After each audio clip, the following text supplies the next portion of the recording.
Guys time ಬಂದ್ಬಿಟ್ಟು 5:10 morning. So ನಮ್ಮ ಪಯಣ ಮೈಸೂರು ಕಡೆಗೆ.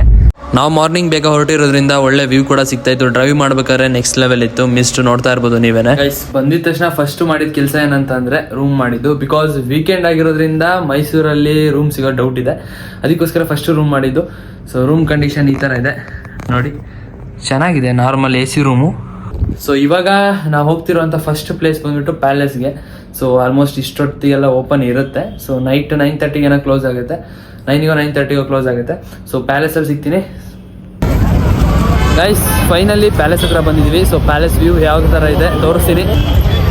ಒಳಗಡೆ ಲೈಟಿಂಗ್ಸ್ ಎಲ್ಲ ಆಫ್ ಮಾಡಿದ್ದಾರೆ ಫುಲ್ಲು. ಹೊರಗಡೆಯಿಂದ ವ್ಯೂ 5:30 ಕ್ಲೋಸು ಒಳಗಡೆ ಎಂಟ್ರೆನ್ಸು. ಸೊ ತುಂಬ ಲೇಟಾಗಿ ಬಂದುಬಿಟ್ಟಿದ್ದೀವಿ, ಸ್ವಲ್ಪ ಕೆಲಸಗಳನ್ನೆಲ್ಲ ಮುಗಿಸ್ಕೊಂಡು ಬಂದಿದ್ದು. ಸೊ ಎಷ್ಟು ಚೆನ್ನಾಗಿದೆ ನೋಡಿ ವ್ಯೂ. ಇಸ್ ಪ್ಯಾಲೇಸಿಂದ ಡೈರೆಕ್ಟಾಗಿ ನಾವು ಬಂದಿದ್ದು ಎಕ್ಸಿಬಿಷನ್ನಿಗೆ. ಸೊ ಇನ್ನೂ ಒಳಗೆ ಹೋಗಿಲ್ಲ ನಾವಿನ್ನು. ಸೊ ಒಂದು ಸೈಡ್ ಹಾಗೇನೆ ನೋಡಿಬಿಡಿ ವ್ಯೂ ಹೊರಗಡೆಯಿಂದ. ವೀಕೆಂಡ್ ಆಗಿರೋದ್ರಿಂದ ತುಂಬ ಜನ ಆಗಿದ್ದಾರೆ. ವೀಕ್ ಡೇಸಲ್ಲಿ ಆಗಿದ್ರೆ ಇಷ್ಟೊಂದು ಜನ ಇರ್ತಿರ್ಲಿಲ್ಲ ಮೇ ಬಿ. ಸೊ ಪ್ಯಾಲೇಸ್ ಹತ್ರ ತುಂಬ ಜನ ರಶ್ ಇತ್ತು. ಕ್ಲೋಸ್ ಆಗಿದ್ರು ಕೂಡ ಹೊರಗಡೆ ಗೇಟ್ ಹತ್ರನೇ ತುಂಬ ಜನ ಬಂದು ನೋಡ್ತಾ ಇದ್ರು. ಕುತ್ಕೊಂಡು ಬೇರೆ ಏನೂ ಮಾಡಲಿಲ್ಲ, ಒಂದು ಕಪ್ಪು ಸ್ವೀಟ್ ಕಾರ್ನ್ ಖಾಲಿ ಮಾಡಿದೆ ಅಷ್ಟೇ. ಫೈನಲಿ ಎಕ್ಸಿಬಿಷನ್ ಒಳಗಂತೂ ಬಂದೆ. ನನಗೆ ಇಲ್ಲಿ ಒಂದು ಡೌಟ್ ಆಯಿತು. ಈ ಕಡೆ ನೋಡಿದ್ರೆ ಹುಡುಗಿ ಶಾಪ್, ಇಲ್ಲೂ ಅಷ್ಟೇ. ಇಲ್ಲಿ ನೋಡಿದ್ರೆ ಬೆಂಗಲ್ ಸ್ಟೋರ್ಸ್.